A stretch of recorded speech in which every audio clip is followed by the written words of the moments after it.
to play the third part of the video. And Julia, would you please play the video? Yeah, and the finally part of my presentation is about informational frontline and about what is going on the disinformational war.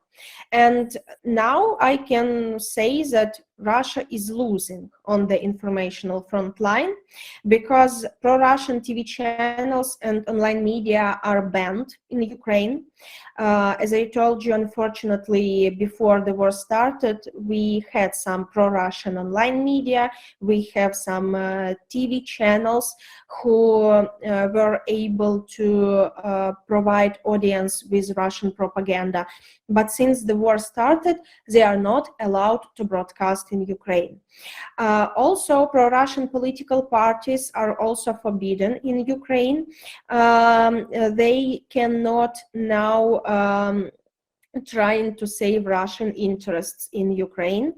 And the biggest achievement of Ukrainian fact-checking organization and all the non-governmental organizations who work with debunking of Russian propaganda is that Ukrainians do not believe in Russian lies.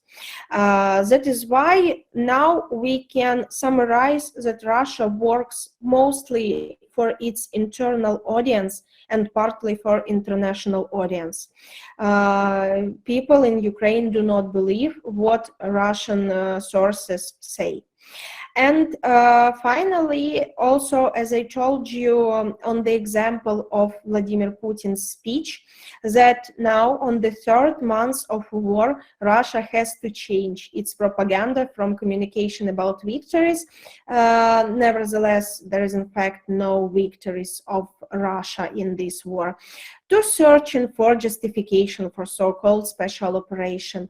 As examples that it's not war between Ukraine and Russia, it's war between NATO and or European Union and Russia.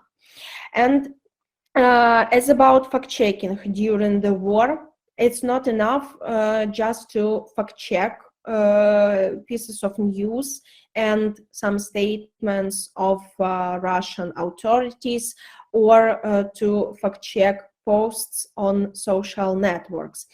To win this informational war, we have to provide the audience with the counter narratives. It's like a counter attack on the front line.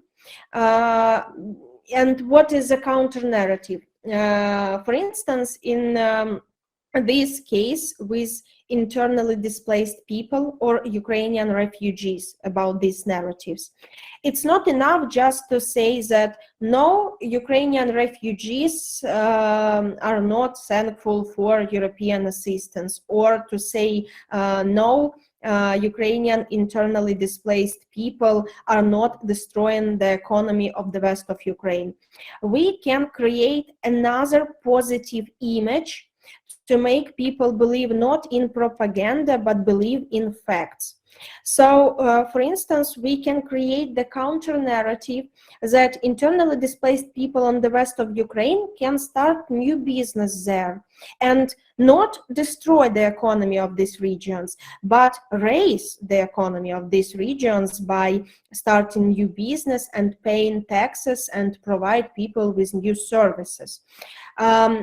As about refugees, we can say that they create also the positive image of Ukraine as a really strong nation who can counterattack even Russian army. This creating of counter narratives and this creating of the positive image of Ukraine is important not only here inside of Ukraine, but also for external audience, for European audience, for any West audience who are now searching for information about Ukraine. And another our task in this informational front to make people abroad still interested in what's going on in Ukraine. Because if they will not interested in that war, if they will became bored because of these all war news, they will not support their government who provide Ukraine with military, financial, and humanitarian aid. So we still have to work with external audience and show them that Ukraine defend not only its borders, but also defend all Europe from possible Russian attack. And another interesting thing that we can even try to reach Russian audience, to explain Russians that there is no so-called special operation, and in fact their authority and their government just use taxes and budget money not for increasing pensions, not for building of new schools, kindergartens, or maternity houses. They using taxes and budget money to kill people, and that Russian authority choose death and not to live. And if we trying to reach Russian audience by showing them that their money, their taxes, and all the good lives that they would have are now just spending on this war and killing of Ukrainian people, it might change their thoughts about the ongoing war.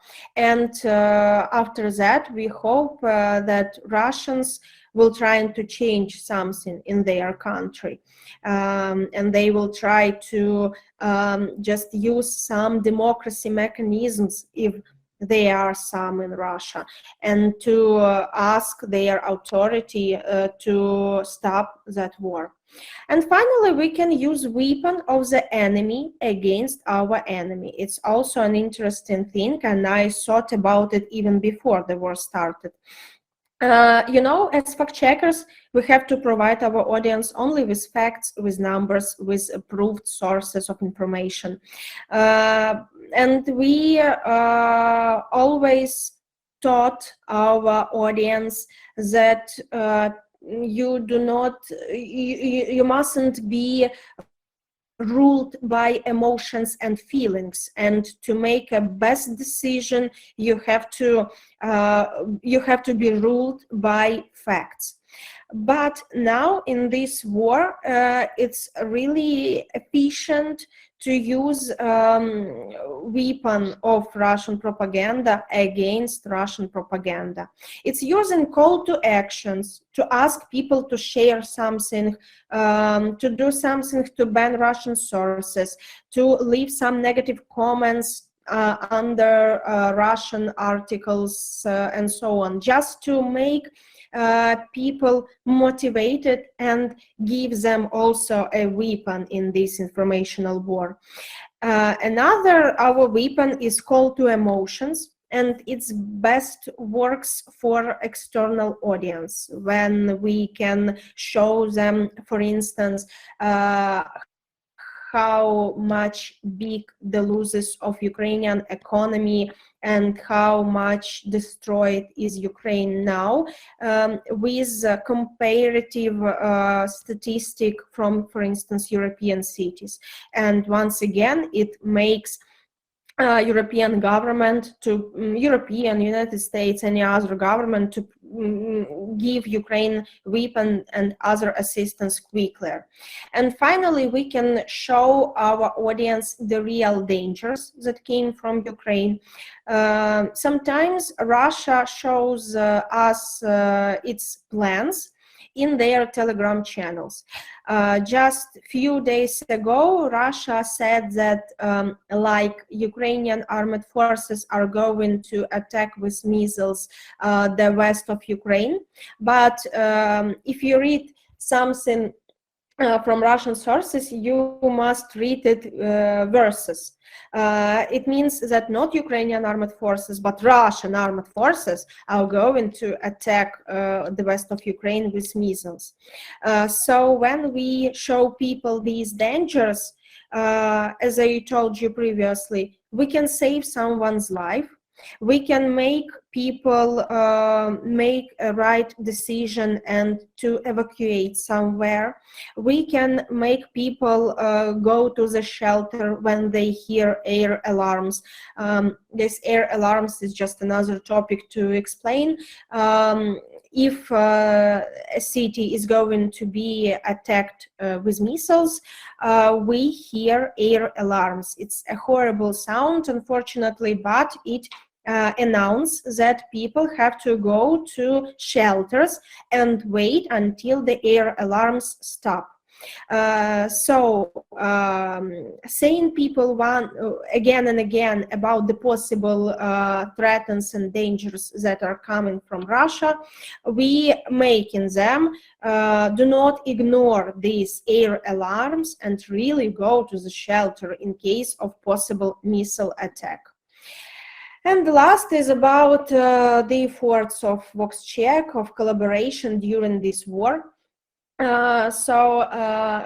Even before the war started, we had the collaboration with the national TV broadcaster of Ukraine. It's called Suspilne, where we were able to translate, broadcast our videos with fact check of politicians' statements.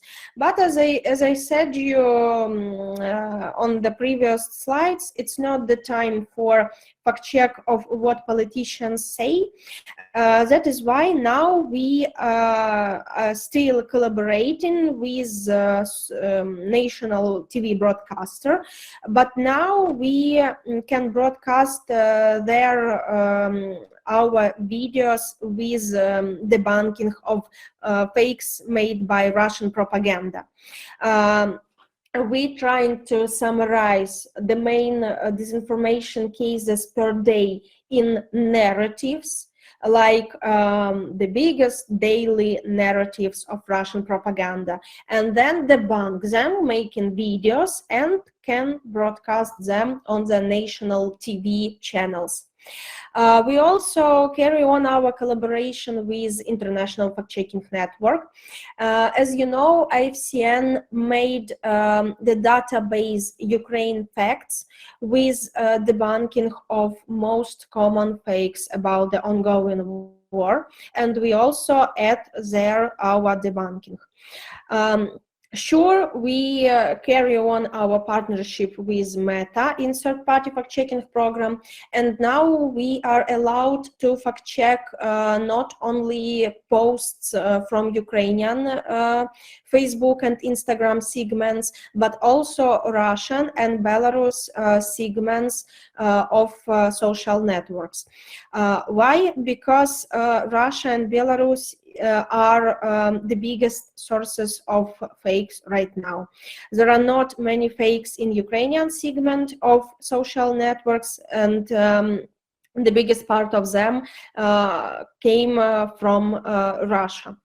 And now also with this partnership, we reaching new records in debunking fakes. For instance, in March, we could debunk 105 fakes about ongoing war. It's our maximum during the whole fact-checking program. Like in other months and other years, we debunked from 70 to 90 fakes per month, and now it's 105, and we are going to reach more and more and bigger numbers from month to month, because there are many fakes of Russian propaganda. And as you heard, in case of these bio laboratories, some fakes of Russian propaganda are really stupid, so it's easy to debunk them. And also we have such a great experience by working with COVID-19 topic, and now we can debunk fakes really quickly. And finally, I told you, to reach the bigger audience, we growed our media presence. And now almost every day we are taking part in some TV programs, on radio broadcasting. Our articles are republished in Ukrainian online media, and we even publish our personal stories in international media like Washington Post, Guardian, Chicago Tribune, and Forbes.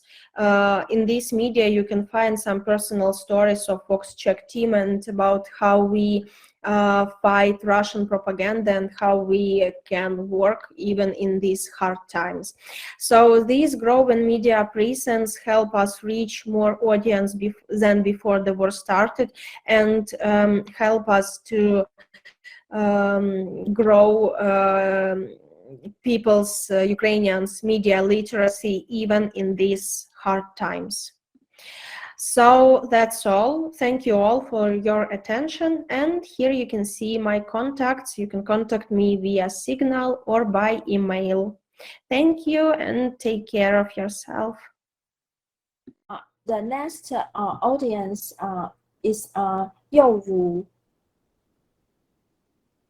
Yoru, would you please introduce yourself and also raise your question? Okay. Hi, I'm Zoe, and a data journalist from Taiwan, from a media code Reader. First of all, thank you for your sharing. I have a great admiration for you and all the Ukrainians who are constantly striving on the front line. And we as a media, we published 3 reports about the disinformation and the messages on the social media of this war. And I also curated a website about a Taiwanese photographer named Zhang Qianqi, who takes photos in front of the line of Ukraine. And it has an English version. So I put it on the message box if you want to see. And here is my questions.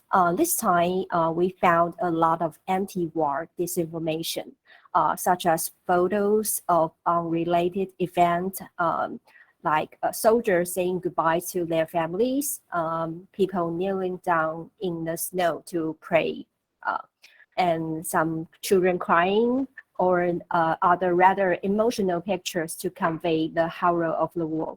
So this disinformation are widely spread and relatively harmless. So I'm wondering that what are your thoughts of this kind of disinformation? Because from a certain point of view, it may be hoped that more people will see these anti-war messages, but it's still a disinformation after all. Thank you. Mm-hmm. Yeah, thank you for that question. That's really a good point about like a kind of not harmful fakes, as it seems for the first sight. We have absolutely the same situation in Ukraine, as I told at the beginning of this panel, that some Ukrainian media outlets are still using unrelated photos to illustrate some news. And they can provide news absolutely correct, but the photos are wrong. And they are just using these photos to make more people click on this article and to share it. And yes, at the first sight, there is nothing harmful. It's just emotional photo or title to make more people spread this information, even if it's correct. But what I'm thinking that if you once believe in disinformation, doesn't matter, it's like a kind of positive fake, it's a fake about something good, it's just unrelated photo, it's nothing harmful. Next time you will not pay attention to really harmful fakes, and you will be affected by another disinformation, because you just will see no matter to check this and to searching for any proofs. That is why I think there is no good fakes. There is nothing good disinformation that can be used to share information. Another example of that, it's, as I said, positive fakes. We have such also in Ukraine. One of these positive fakes is that Ukrainian language is the most beautiful in the world. It's a really long-term fake. I remember that from my school, even from the lessons of Ukrainian language in school. So this fake is more than 20 years even. So again, it seems like nothing harmful. It seems like just a good fake to make people feel more patriotic about their language, that is the most beautiful in the world. But in fact, there is absolutely no ratings that say that the Ukrainian language is the most beautiful in the world.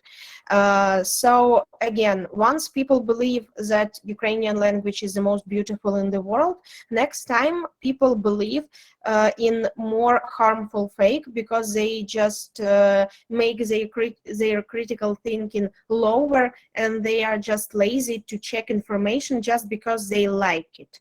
Once again, it's another rule of media literacy and informational hygiene, to not to believe in the things that you are just like. If you like that information, it doesn't mean that it's a correct information. Absolutely the same with photos. If you think that it's a beautiful, a really emotional, a really illustrative photo, it doesn't mean that it's absolutely correct, and you really have to check it one more time. About photos also, we trying to teach our audience and to show them that it's really interesting to check in if the photo is correct. It's really interesting just to using some basic tools like Google Photos or TinyEye or Microsoft Bing to check whether the photo is correct, and to see doesn't it now you see the photo from 5 years ago. Yeah, so once again, I think there is no positive fakes, nothing good in sharing disinformation just to try and to spread more people. Yeah, thank you.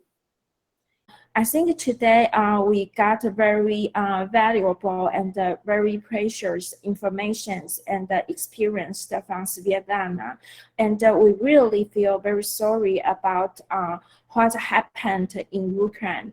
But I think today, because we can get more understanding and we can learn more from Svitlana, so that will be very great.